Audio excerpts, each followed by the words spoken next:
आज हम जानेंगे कि श्रीमद् भगवत गीता के तीसरे अध्याय से क्या सीखा जा सकता है, और वो भी बहुत ही सरल भाषा और आसान से शब्दों में।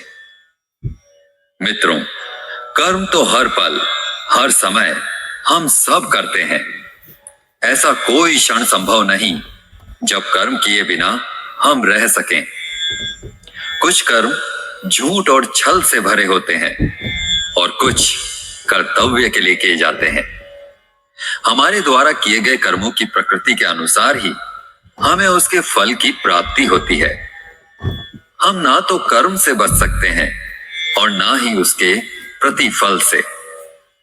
जीवन में हमेशा याद रखिए, हमारे कर्मों का फल हमें वैसे ही ढूंढ लेता है जैसे कोई बछड़ा खो जाने पर सैकड़ों गायों के बीच अपनी मां को ढूंढ लेता है। प्रथम अध्याय में हमने देखा कि धनुर्धर अर्जुन युद्ध भूमि में हर तरफ अपने रिश्तेदारों को देखकर युद्ध करने से मना कर देते हैं और हताश होकर रथ में पीछे जाकर बैठ जाते हैं। वहीं दूसरे अध्याय में भगवान श्री कृष्ण अर्जुन को समझाते हैं कि तुम्हारा धर्म ही तुमसे कहता है कि तुम युद्ध क्षेत्र में उतरकर युद्ध करो। दूसरे अध्याय में श्री कृष्ण अर्जुन को दो मार्ग बताते हैं, पहला निष्काम कर्म योग और दूसरा ज्ञान योग। साथियों, श्रीमद् भगवत गीता के तीसरे अध्याय में हम जानेंगे कि ऐसी कौन सी दो चीजें हैं जो आपको इस दुनिया में कुछ भी प्राप्त करवा सकती हैं। इसमें यह भी जानेंगे कि हम क्या हैं और हम अपने मन को अपने काबू में कैसे करें, अपनी सभी बुरी आदतें कैसे छोड़ें और अपने मन चाहे लक्ष्य को कैसे प्राप्त करें। तो चलिए, मैं बलवंत सिंह जोधा आपको ले चलता हूं श्रीमद् भगवत गीता के तीसरे अध्याय की इस अलौकिक यात्रा पर। श्रीमद् भगवत गीता अध्याय 3, कर्म योग। इस अध्याय में श्री कृष्ण यह समझाते हैं कि सभी जीव अपनी स्वाभाविक प्रकृति के गुणों के कारण कार्य करने के लिए बाध्य होते हैं और कोई भी प्राणी एक क्षण के लिए भी अकर्मा नहीं रह सकता। ये जो गेरुए वस्त्र धारण कर बाह्य रूप से वैराग्य प्रदर्शित करते हैं, लेकिन आंतरिक रूप से इंद्रिय विषयों के भोगों के प्रति आसक्ति रखते हैं, ये ढोंगी हैं जो कर्म योग का अनुपालन करते हुए बाह्य रूप से निरंतर कर्म करते रहते हैं, लेकिन उनमें आसक्त नहीं होते। वे उनसे श्रेष्ठ हैं। इसके बाद श्री कृष्ण इस बात पर बल देते हैं कि सभी जीवित प्राणियों को भगवान की सृष्टि की व्यवस्था के अभिन्न अंग के रूप में अपने दायित्वों का निर्वाहन करना पड़ता है। जब हम भगवान के प्रति आभार व्यक्त करते हुए अपने कर्तव्यों का पालन करते हैं, तब ऐसे कर्म यज्ञ बन जाते हैं। यज्ञों का अनुष्ठान वास्तव में स्वर्ग के देवताओं को प्रसन्न करने के लिए किया जाता है और वे हमें सांसारिक सुख और समृद्धि प्रदान करते हैं। ऐसे यज्ञों के कारण वर्षा होती है और वर्षा से अन्न उत्पन्न होता है जो जीवन निर्वाह के लिए आवश्यक होता है। वे जो इस सृष्टि चक्र में अपने उत्तरदायित्व को स्वीकार नहीं करते, वे पापी हैं। वे केवल इंद्रिय सुख प्राप्त करने के लिए ही जीवित रहते हैं और उनका जीवन व्यर्थ हो जाता है। मित्रों, इस तीसरे अध्याय की शुरुआत होती है जब अर्जुन अपनी दुविधाओं का समाधान प्राप्त करने के लिए श्री कृष्ण से प्रश्न करते हैं। अर्जुन पूछते हैं, जायसी चेत कर्मणस्ते मता बुद्धिर्जनार्दना तत्किं कर्मणि घोरे माम नियोजयसि केशव। अर्थात, हे जनार्दन, यदि आप बुद्धि को कर्म से श्रेष्ठ मानते हैं, तब फिर आप मुझे इस भीषण युद्ध में भाग लेने के लिए क्यों कहते हो? आपके अनेक अर्थ वाले उपदेशों से मेरी बुद्धि भ्रमित हो गई है। आपकी बातें सुनकर ऐसा लग रहा है कि जैसे ज्ञान कर्म से ज्यादा सही है, लेकिन आप तो मुझे युद्ध करने के लिए बोल रहे हैं। तो आप ही बताइए कि मैं ज्ञान का रास्ता अपनाकर सन्यासी बनूं या कर्म का रास्ता अपनाकर युद्ध लड़ूं? कृपया मुझे निश्चित रूप से कोई एक मार्ग बताएं जो मेरे लिए सर्वाधिक लाभदायक हो।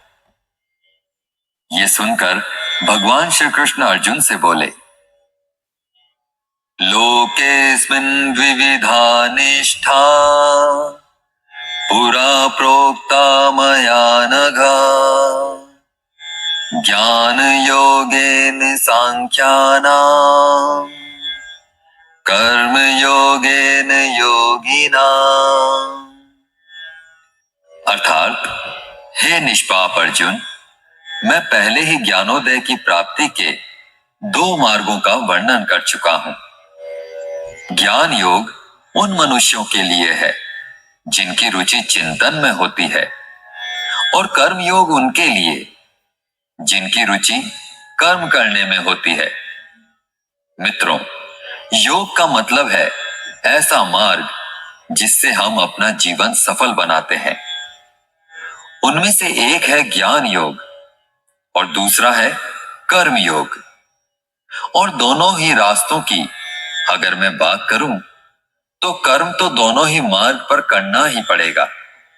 कर्म अनिवार्य है। इसीलिए श्री कृष्ण कहते हैं, न कर्मणामनारंभान् नैष्कर्म्यं पुरुषो श्रुते न च सन्न्यसनादेव सिद्धिं समधिगच्छति। अर्थात, न तो कोई केवल कर्म से विमुख रहकर कर्म फल से मुक्ति पा सकता है, और न केवल शारीरिक संन्यास लेकर ज्ञान में सिद्धावस्था प्राप्त कर सकता है। भगवान श्री कृष्ण बताते हैं कि अब तुम्हें ज्ञान योग अच्छा लगे या कर्म योग, दोनों ही माध्यमों में कर्म तो करना ही पड़ेगा। कुछ लोगों को लगता है कि हम तो कर्म ही नहीं कर रहे हैं, हम तो निष्कर्मी हो गए हैं। कुछ लोगों को लगता है कि हम तो ज्ञान योग के रास्ते पर चलते हैं, हमें तो सब मालूम है। तो चाहे ज्ञान योग हो या निष्काम कर्म योग, भगवान श्री कृष्ण इसको स्पष्ट करते हैं ताकि कोई भी संदेह या भ्रांति ना रह जाए कि ज्ञान मार्ग में भी आपको कर्म करना है और निष्काम कर्म मार्ग में भी आपको कर्म करना है। भगवान श्री कृष्ण कहते हैं कि अगर कोई ऐसा कहता है कि वह तो अहम ब्रह्मास्मि हो चुका है, बिना कर्म करे ही, तो वह सिर्फ और सिर्फ दंभी है, अहंकारी है, वह झूठ बोल रहा है। कोई भी मनुष्य एक क्षण के लिए भी अकर्मा नहीं रह सकता। वास्तव में सभी प्राणी प्रकृति द्वारा उत्पन्न गुणों के अनुसार कर्म करने के लिए विवश होते हैं। अतः हे अर्जुन, तुम एक मनुष्य हो, तुम चाहकर भी अपने शरीर के कर्मों को पूरी तरह से नहीं छोड़ सकते। उदाहरण के लिए, तुम्हें हर क्षण सांस तो लेनी ही पड़ेगी। अगर पेट है तो खाना ही पड़ेगा, और अगर तुम इन सबको किसी भी शक्ति से रोकना भी चाहोगे, तो क्या निश्चित है कि तुम अपनी इच्छाओं के बारे में नहीं सोचोगे? कहने का मतलब है, तुमसे जाने अनजाने में कर्म तो हो ही जाएगा, क्योंकि तुम मनुष्य हो और तुम तो वैसे भी क्षत्रिय हो, तो तुम अपने क्षत्रिय धर्म से भी बंधे हुए हो। इसलिए तुम्हारे लिए सन्यास के रास्ते की जगह कर्म का रास्ता ज्यादा उचित है। मतलब ज्ञान योग की जगह कर्म योग ज्यादा सही है। इसलिए तुम यह सोचकर कि यह कर्म तुम नहीं कर रहे हो, बल्कि प्रकृति के अधीन होकर तुम्हारा शरीर कर रहा है, फल की इच्छा किए बिना अपना कर्म योग करो। क्योंकि अगर तुम अपने आप को खुद के कर्म का कर्ता यानी करने वाला नहीं मानोगे, तो मैं तुम्हारा कर्ता बनूंगा, और जब मैं तुम्हारा कर्ता बनूंगा तो तुम्हें बिना मांगे ही वह सब सुख सुविधाएं और राज्य दे दूंगा जिसकी तुम्हें जरूरत होगी। बिना मेहनत किए ही सुख सुविधाओं और राज्य का भोग किया तो तुम एक चोर कहलाओगे, और तुम कभी परमात्मा यानी कि मुझसे नहीं मिल पाओगे। जिस तरह से महान लोग खाने के लिए नहीं जीते बल्कि जीने के लिए खाते हैं, उसी तरह से तुम भी परिणाम के लिए नहीं बल्कि कल्याण के लिए युद्ध करो। हे अर्जुन, तुम मनुष्यों में सबसे महान हो, इसलिए जैसा तुम करोगे ठीक वैसा ही तुम्हारी संतान या आने वाली दुनिया करेगी। अब तुम मुझको ही देख लो, मैं तो भगवान हूं, मुझे भला किसी काम को करने की क्या आवश्यकता है, परंतु मैं इसलिए अपना कर्म करता हूं क्योंकि मनुष्यों की आत्मा मेरा ही छोटा सा अंश है, और जैसा मैं करूंगा वैसा ही फिर मनुष्य करेगा, अन्यथा पूरी सृष्टि ही नष्ट हो जाएगी। कोई अगर तुम्हारा साथ भी ना दे या तुम्हारी आलोचना भी करे तो तुम उनको बिना कुछ कहे सिर्फ अपना कर्म करते जाओ, और ऐसा करने पर वह मनुष्य भी कुछ समय बाद तुम्हारे जैसा ही करने लग जाएगा। श्री कृष्ण कहते हैं, मयि सर्वाणि कर्माणि सन्न्या यस्याध्यात्म चेतसा निराशिर्निर्ममो भूत्वा युध्यस्व विगत ज्वरः। अर्थात अपने समस्त कर्मों को मुझको अर्पित करके और परमात्मा के रूप में निरंतर मेरा ध्यान करते हुए कामना और स्वार्थ से रहित होकर अपने मानसिक दुखों का त्याग करके युद्ध करो। जो व्यक्ति यह सोचता है कि वह कर्म खुद करता है, उससे बड़ा मूर्ख और दुखी इस दुनिया में और कोई नहीं है, और ज्ञानी लोगों के द्वारा ऐसे मूर्खों को कभी भी छेड़ा नहीं जाना चाहिए। इसलिए अर्जुन, तू भी अपने आप को इस कर्म के बंधन में ना बांधकर बिना किसी आशा के, दया के और पछतावे के अपना कर्म कर। हे अर्जुन, खुद का धर्म और कर्म दूसरों के धर्म और कर्म से ज्यादा अच्छा समझा जाना चाहिए, भले ही हमारे खुद के धर्म में और कर्म के पालन करने में कोई कमी ही क्यों ना रह जाए। अर्जुन ने फिर प्रश्न किया कि अगर मनुष्य उसी परमात्मा का अंश है तो उससे गलतियां क्यों हो जाती है और वह बुरे कार्य क्यों करता है। भगवान इसका उत्तर देते हुए बोले, मनुष्य का शरीर भोग विलास करना चाहता है क्योंकि उसकी प्रकृति वैसी ही है।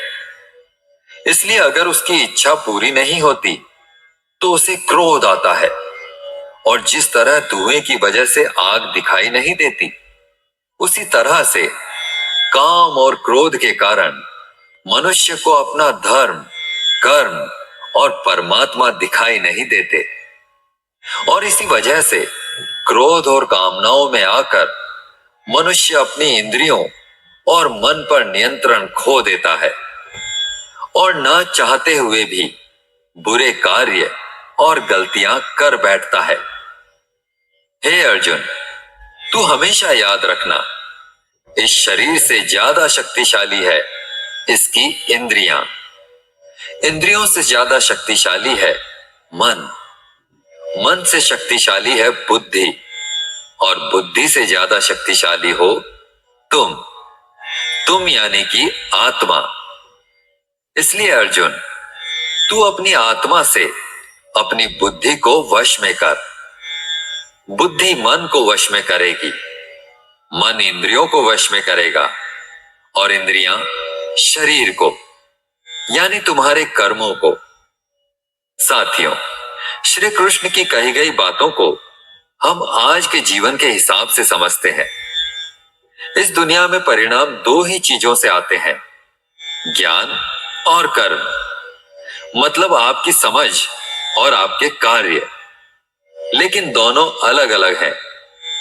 आज की दुनिया में अगर हम दोनों चीजों को आपस में जोड़ करके देखेंगे तो हमें समझ में आएगा कि हमारे लिए ज्ञान भी उतना ही जरूरी है जितना कर्म।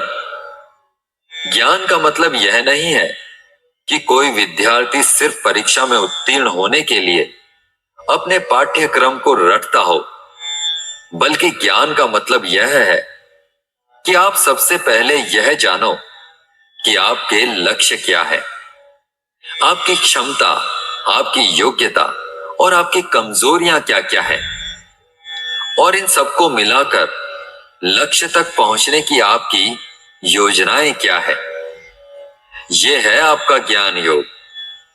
इसके अलावा आपको एक और चीज जाननी चाहिए कि आप यह शरीर नहीं हो, आप एक आत्मा हो। आपकी आत्मा यानी आप खुद अपने विचारों, अपनी भावनाओं और अपने कार्यकलापों से बहुत ऊपर हो। और अगर आप ऐसा सोचकर अपने कर्म करोगे तो मैं दावे के साथ कह सकता हूं कि आप 100% अपनी समस्याओं से ऊपर उठ जाओगे। इसके बाद इस अध्याय में दूसरा रास्ता बताया गया है, कर्म योग, यानी कि आपके कार्य। कर्म के लिए भगवान ने बोला है कि हमें कभी यह नहीं सोचना चाहिए कि किसी भी कार्य को हम कर रहे हैं, और जब हम यह सोचेंगे कि किसी भी कार्य के कर्ता हम नहीं हैं, तब इसके दो फायदे होंगे। एक तो यह कि आप अपनी मेहनत के परिणाम को लेकर चिंता में नहीं रहोगे, और दूसरा यह कि आप भावनात्मक रूप से स्थिर होकर अपना सर्वोत्तम प्रयास कर पाओगे। इसके साथ साथ आपको कभी भी अपने बुरे या अच्छे परिणाम को खुद पर लेकर दुख नहीं करना चाहिए, क्योंकि श्री कृष्ण के उपदेश के अनुसार मनुष्य को सिर्फ कर्म करने का अधिकार है, उसके परिणाम का नहीं। इसके अलावा आप अपनी किसी भी बुरी आदत से कैसे छुटकारा पाएं, इसको बहुत ही आसान शब्दों में बताया गया है कि आप अपने आप को उस परमात्मा का ही छोटा सा रूप यानी कि सिर्फ एक आत्मा समझो, और आत्मा के ध्यान से अपने मस्तिष्क यानी अपने विचारों को और विचारों से अपने मन को नियंत्रण में करो। इसके बाद में आपका मन अपने आप आपकी सभी इंद्रियों को काबू में कर लेगा, और जब आपकी इंद्रियां आपके काबू में हो जाएंगी तब बुरी आदत छोड़ना तो क्या, किसी भी कार्य में कुछ भी मुश्किल नहीं होगी। साथियों, आशा है आपको श्रीमद् भगवत गीता के 3 अध्याय की यह सरल व्याख्या जरूर पसंद आई होगी। इस अध्याय से आपने क्या सीखा, हमें कमेंट करके जरूर बताएं। अगर इस वीडियो में मुझसे कोई भी त्रुटि या गलती रह गई हो तो मैं क्षमा प्रार्थी हूं।